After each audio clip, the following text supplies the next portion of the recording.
All right, back with episode 5 of learning to programming tutorial for the Action computer language on the Atari 8-bit computers.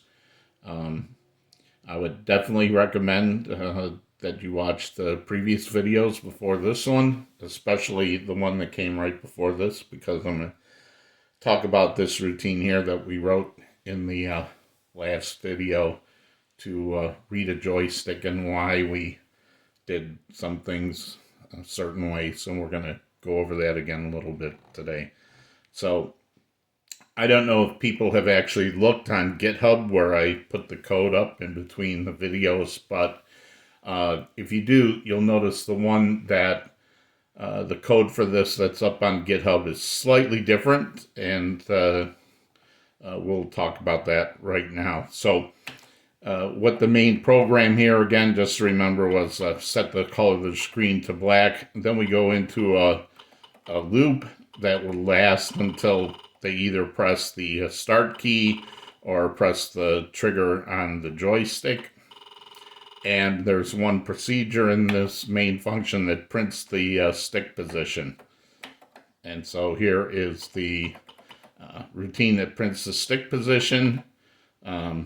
It sets a byte called stick, which it sets to stick 0. This is a variable that we declared that is residing at memory location 278, which is decimal 632. That's where joystick 0 resides. That's constantly being updated with the position of the joystick. And then there's some if-thens that decide whether the stick is up, down, left, or right, and prints those out, and then prints a end-of-line character to print the next line. So,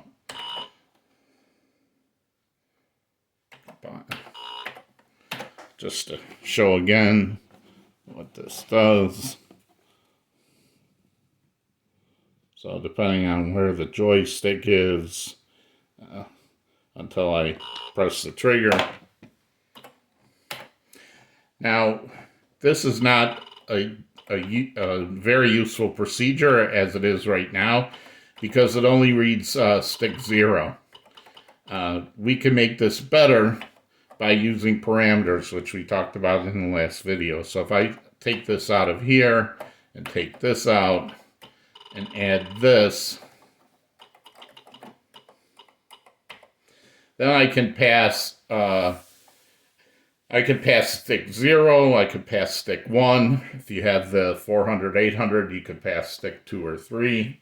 Someday we'll talk about where those two joysticks went on the XLs and the XEs, but that's not today.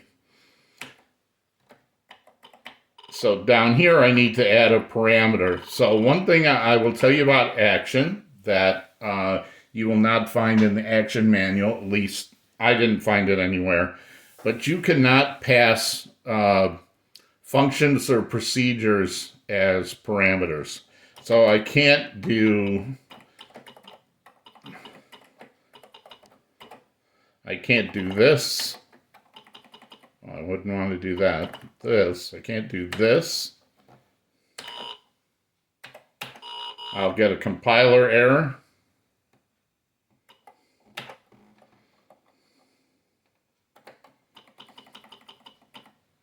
I can't do this.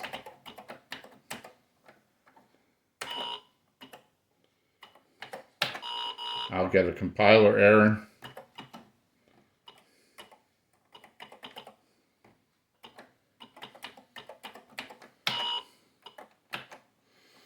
But I can do something like this.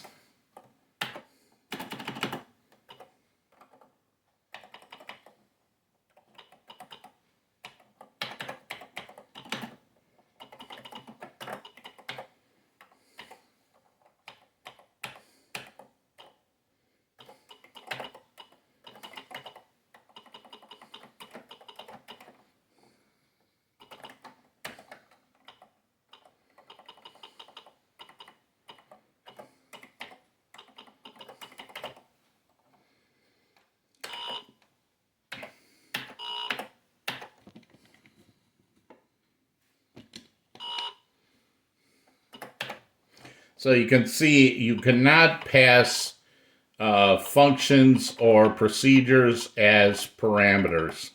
You can only pass in variables. You can pass in extended variables or regular variables, but you cannot pass these in. So this is just one more example of why this is good to use by setting a variable at a memory location where it's a system memory location, because I can skip this two-line call here by jumping right to use that global variable that is stored in that memory location.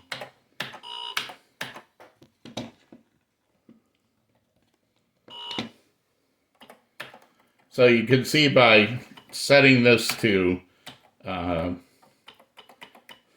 right location 632 decimal or 278 hexadecimal, I can skip that extra call. So this will do that call for me. All right, so far in the first 4 videos, I've had a tendency to talk about procedures and call them functions.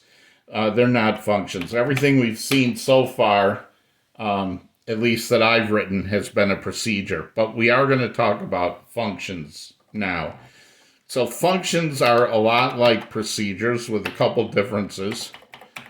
Procedure will start with proc. It will take some parameters and then end with a return. And a function is similar. It will, you name your function, you declare some parameters, and you do a return, but functions return a value. So they only return the 3 fundamental variable types. So you can have a byte function, you can have a card function, or you can have an int function. I suppose you could have a char function, but remember what I said. Never use char. Use byte instead, since it's the same. So this is the one that people tend to use as an example.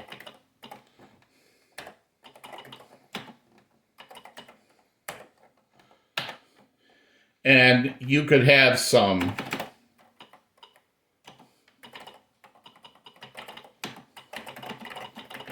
but it's not required any more than it's required that you have code in a procedure. Then you will return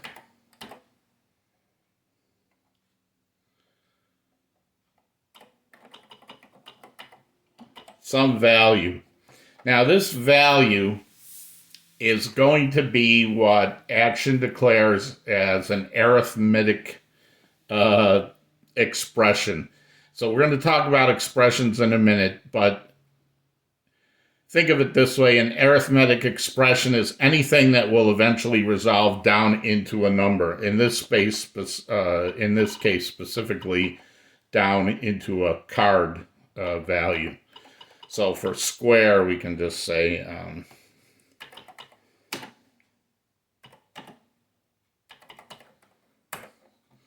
we're going to square a number by returning it num times num.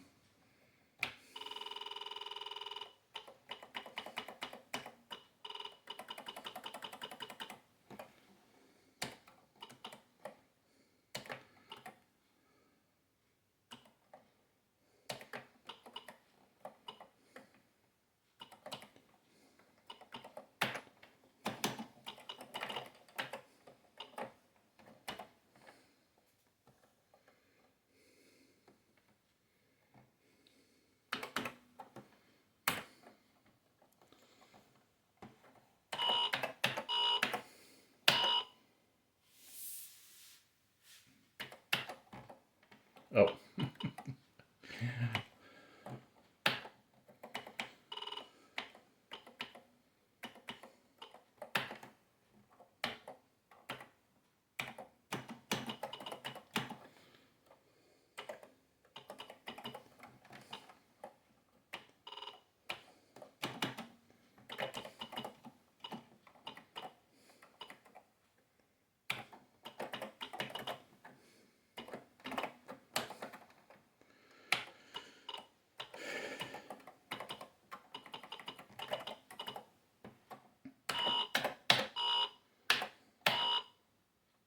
So 56 squared is 3136. Again, you'll note that I can't pass my parameter directly to the library routine.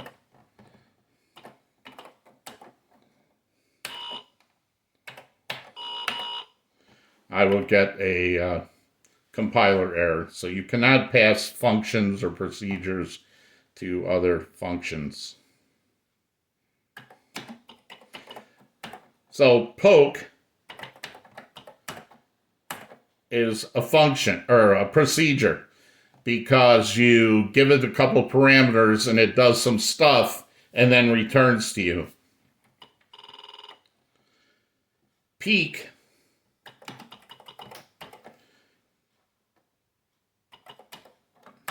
is an example of a function. It takes a parameter and it returns a value to you. In this case, peek will return a byte value.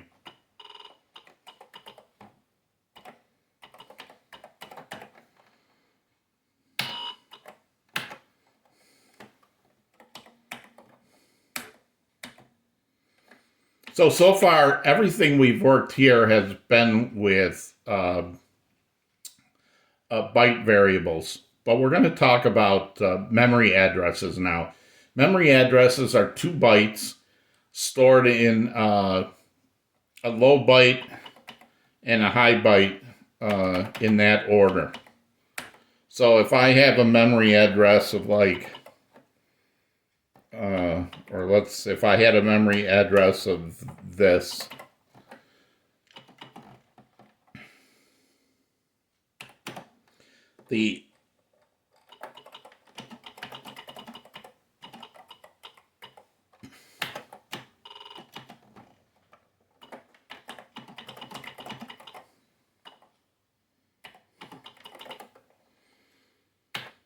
and that would be stored in memory as the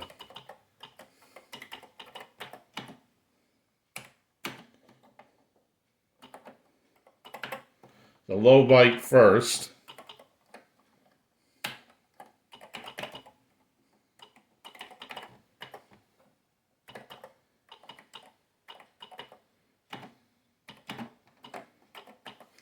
Just like if we have the number 53, or 35 is better, or 46.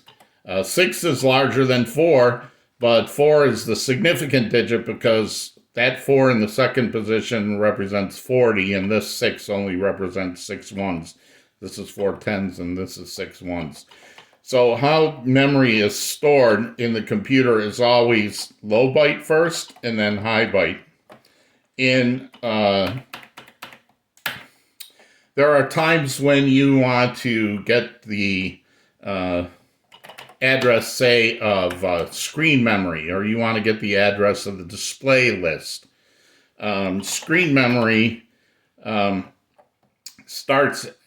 is located in decimal 88, 89. So those 2 bytes will have screen memory. With the low byte of screen memory in 88 and the high byte of screen memory in 89.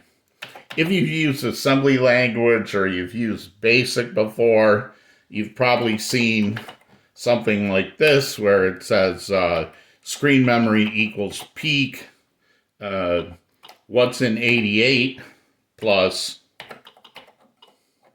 what's in 89 times 256. Because just like in 46, that 4 represented 4 tens, in memory addresses, that high byte represents that number times 256s. So you may have seen this in BASIC. This actually is a valid, it's not valid, and I'll tell you why in a minute, but these are action library routines that we could call. So I'm going to take this here.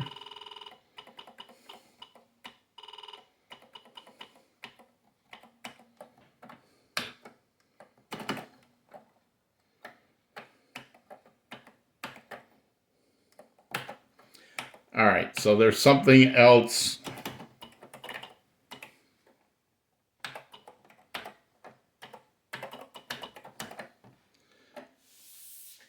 Oh, and let's actually, I'm sorry. So I want to use the actual, this is the mapping the Atari for screen memory. Is the S stands for shadow of some ROM location, and I don't know what memory screen, I don't know what it stands for, but it's common in Atari to use this for screen memory. So we'll want to get in the good habit of using the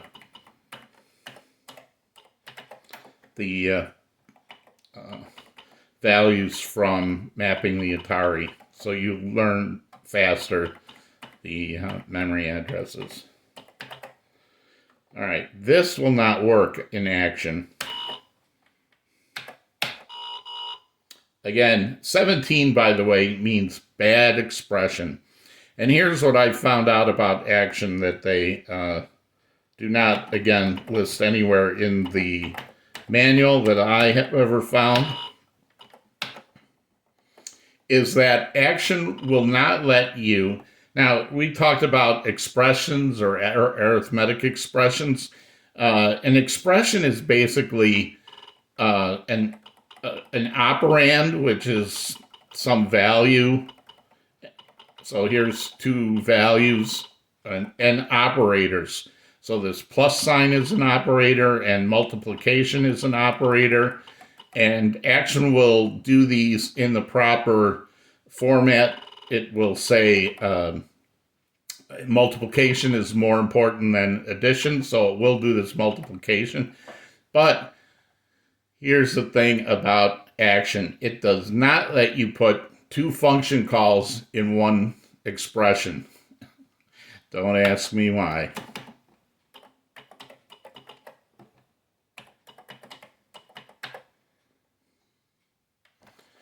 So you have to break it up this way. You cannot just jump directly. Now this will work.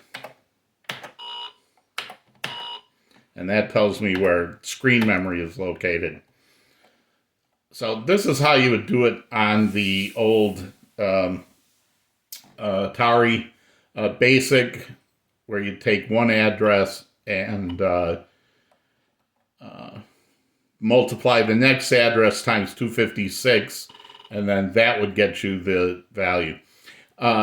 Action does have a nice thing in the library, which is called peak C, which means,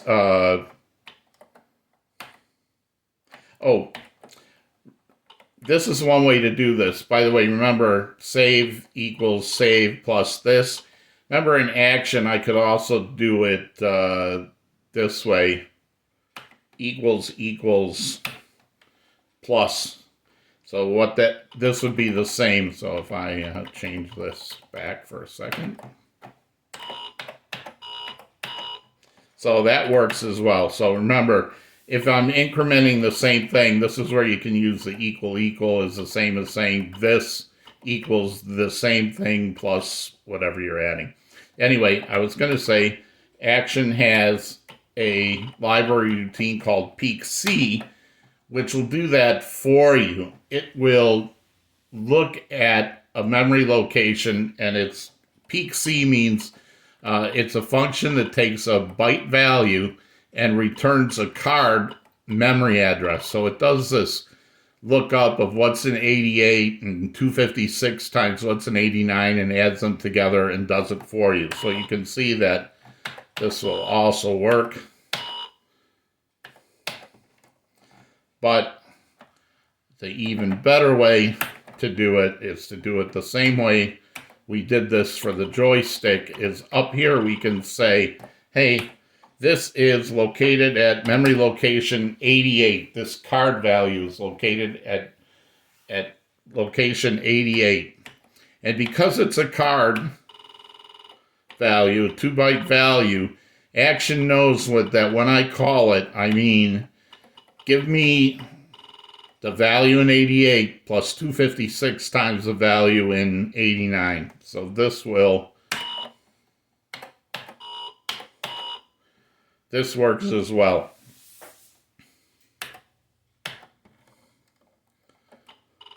So when you have card values, instead of using that peak value plus peak times the next value plus 256, or even using the action routine, I would just use this if I know I'm going to be using a system.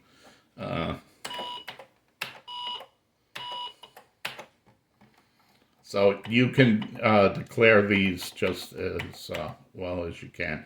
All right, I am going to now do a quick review.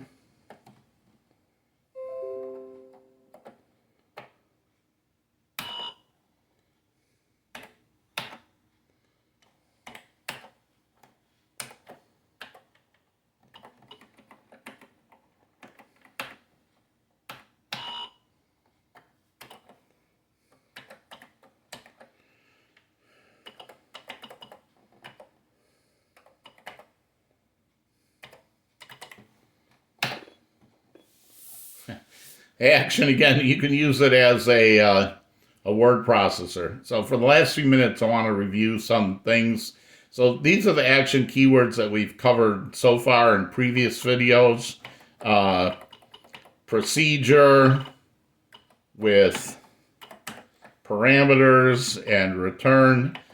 These are the variable types: byte, card, int, char, don't use it, array, pointer, and type. Those are the extended variables, which we will talk about in a future video.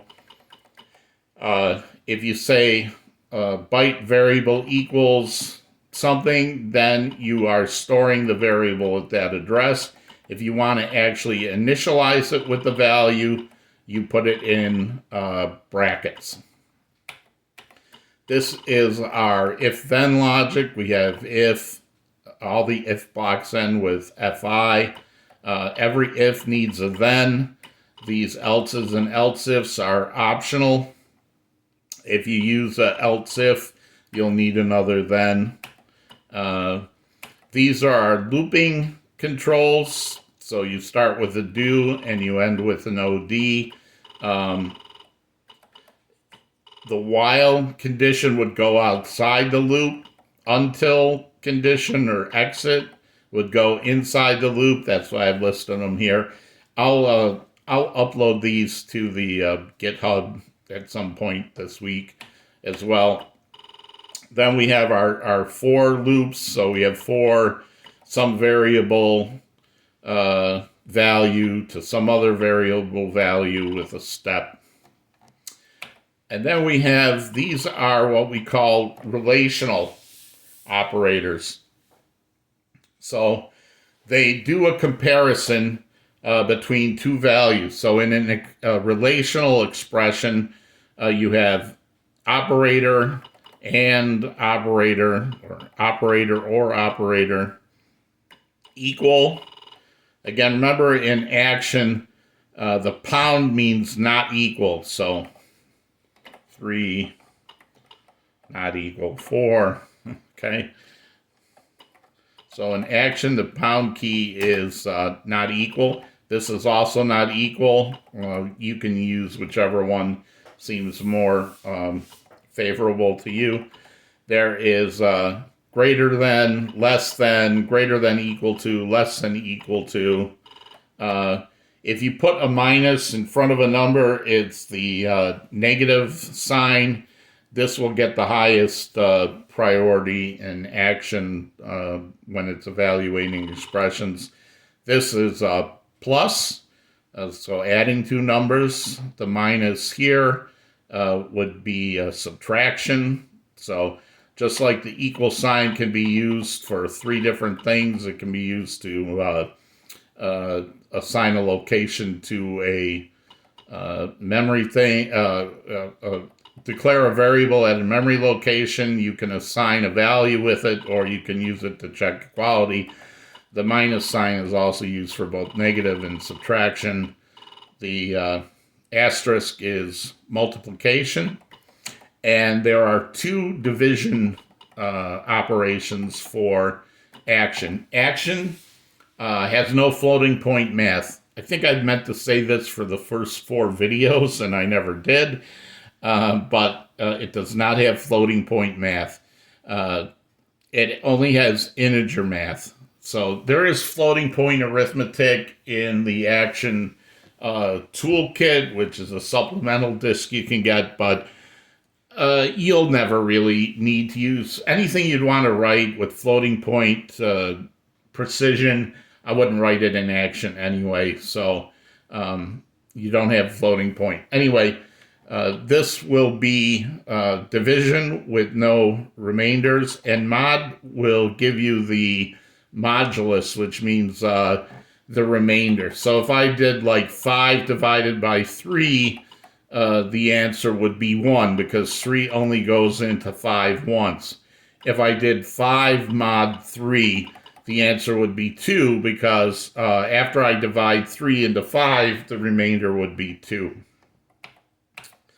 These are compiler directives. We talked about define, which the compiler will go through and substitute the string in your code everywhere for you to make things like start and pressed you saw in our other thing, in our program.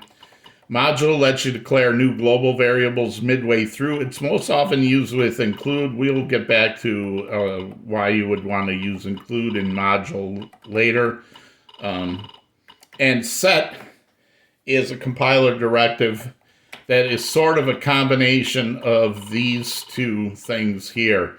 You can use set the compiler to say set address to value. So when I declare a variable in the program, I can set it to an address or I can initialize it to a value, but I can't do both at once. Set lets you put a value in a memory location, but then you don't have a variable name for it, so you have to assign a variable name for it anyway. So where that's of use, I'll leave you to find.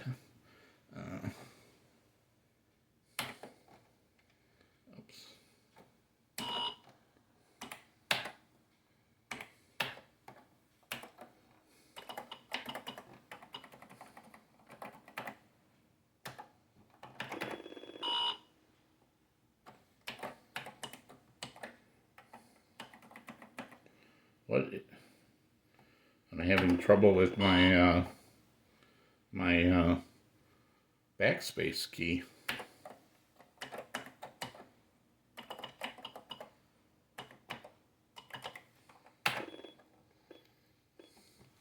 Okay, so what we haven't covered so far, well, we just covered it today, is functions, which is some type. You have to declare some fundamental variable type, function with parameters, and you return some arithmetic expression. Again, it can include a number, it can include a variable, it can include a function, but only one function. It won't let you do 2. These are the bitwise operators, which are different from the logical operators. We'll talk about the difference in the next video since this one's about over. So the ampersand is a bitwise and, the percent sign is a bitwise or, and this is a bitwise exclusive or. There are also left shift, so we can shift bits to the left, and we can do right shift where we shift bits to the right. I'm going to show how this works in the next video. You can think of this as another way to multiply and divide, and there'll be uses for this. We're also going to talk about how these bitwise operators work in the next video. I'm going to give you a little preview here at the moment.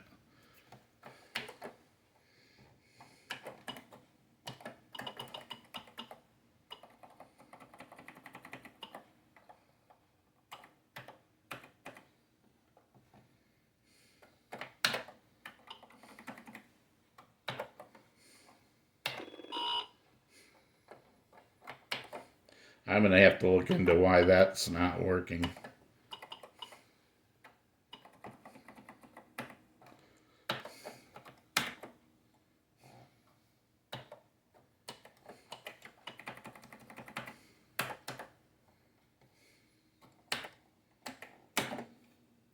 All right, I think I'm going to end the video here because I don't know what's going on. I may follow up. I'm having keyboard troubles all of a sudden. I am going to end the video here. I was going to talk about how we're going to use the example. We're going to walk through that joystick program and show how the bitwise operators work in that program. I have it all set up, but I don't know what's quite going on here. Let me just do this real quick.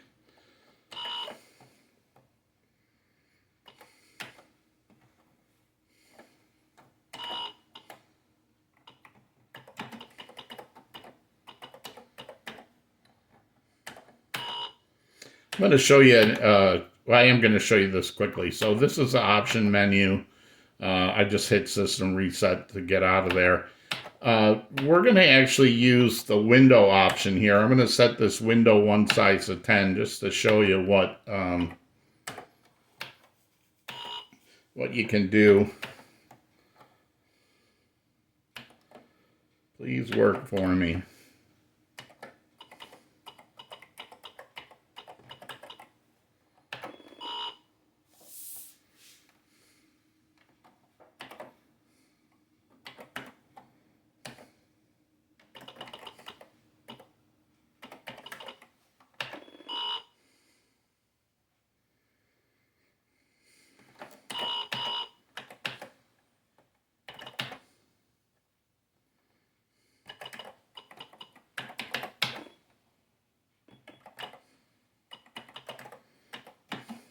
There's my FujiNet hard disk.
So Action will actually let you split the windows in two and hop back and forth between the windows. So we're going to use this in the next video to actually go through how this routine actually works, this stick reading routine, which is using these bitwise operators. We're going to talk about how bitwise operators work and how this routine works.